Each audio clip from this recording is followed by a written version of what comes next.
یہ جولائی 1982 کی ایک تاریک اور خوفناک رات تھی جب انڈین دون ایکسپریس ہندوستان کی سب سے تیز گام اور باوقار ٹرینوں میں سے ایک ٹرین تھی۔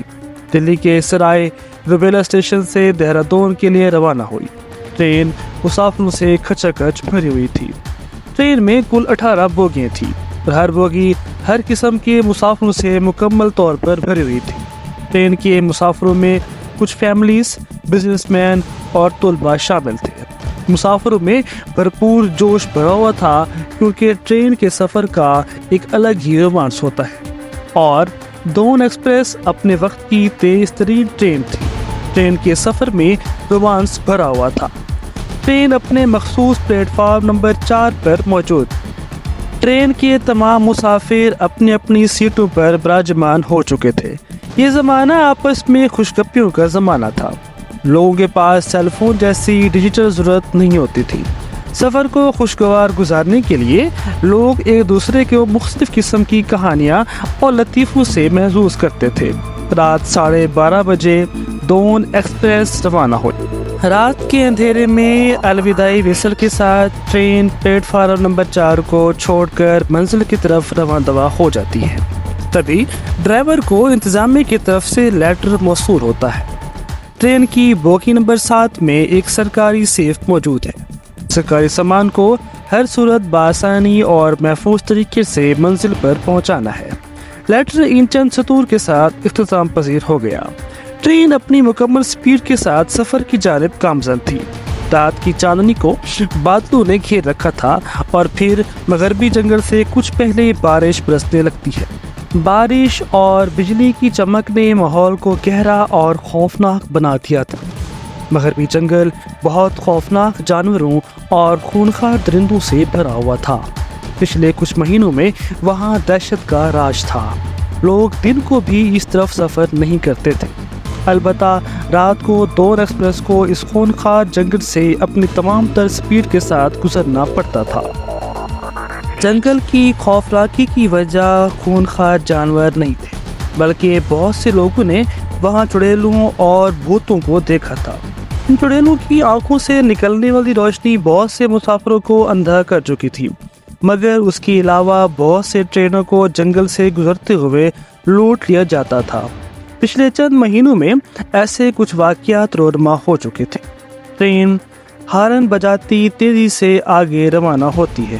مسافر اپنی اپنی سیٹوں پر براجمان ہیں اور بہت سے مسافروں کو نیند کی وادی میں اس لیے جانا پڑ رہا ہے کیونکہ رات آہستہ آہستہ گہری ہوتی جا رہی ہے۔ بارش تھم چکی تھی اور چاند دوبارہ اپنی آب و تاب سے چمک رہا تھا۔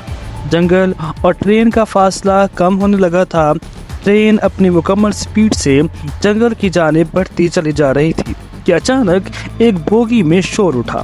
چند سائے تیزی سے ایک مسافر کے سامان کی طرف لپکے۔ اگلے لمحے وہاں ایک ہنگامہ برپا ہو جاتا ہے۔ وہ کالو نامی ڈاکو تھا۔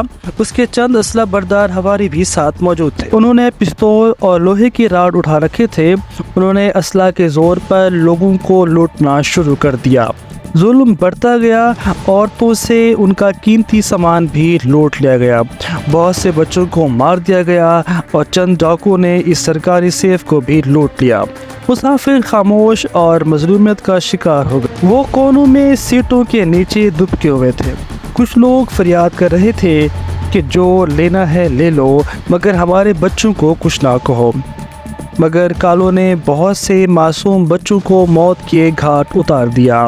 اس طرح موت اور ظلم کا کھیل جاری تھا کہ اچانک سے جنگل کے اندر سے ایک تیز روشنی نمودار ہوتی ہے اور ٹرین کے اندر داخل ہو جاتی ہے۔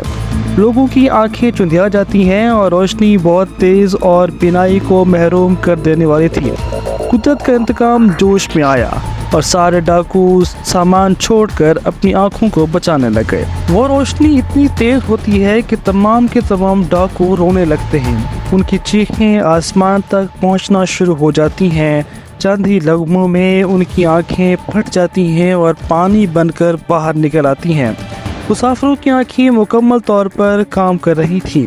مسافروں کو کچھ بھی نہیں ہوا تھا تو گویا اس تیز روشنی کا سارا اثر ان ڈاکو پر پڑا تھا۔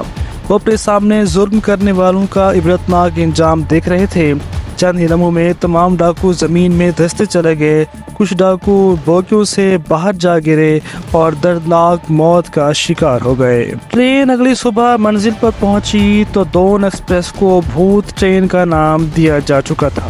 لوگوں کے پاس سنانے کو بہت کچھ تھا۔ ان لوگوں نے ظلم کو دیکھا اور ظلم کو ختم ہوتے بھی دیکھا۔ ریل انتظامیہ نے دون کی تمام بوگیوں کو ایک سائڈ پہ کھڑا کر دیا کیونکہ لوگوں نے بھوت ٹرین پر سفر کرنے سے انکار کر دیا۔ دون ایکسپریس دوبارہ کبھی نہ چلی۔ دون ایکسپریس کے زنگ آلود ڈبے آج بھی اس ظلم کی کہانی کو یاد دلاتی کہ آج اگر آپ کسی پر ظلم کریں گے تو اس کا رزلٹ آپ کو اتنا ہی برا ملے گا۔ تو لوگوں پر ظلم نہیں کرنا چاہیے۔ یہ کہانی ہمیں یہ یاد دلاتی ہے کہ ہم قدرت کے انتقام کو بھول جاتے ہیں اور لوگوں پر ظلم کرنا شروع کر دیتے ہیں۔ ہماری انشاءاللہ اگلی ویڈیو بھی بہت جلد آپ کے سامنے آئے گی۔ تب تک کے لیے اللہ حافظ۔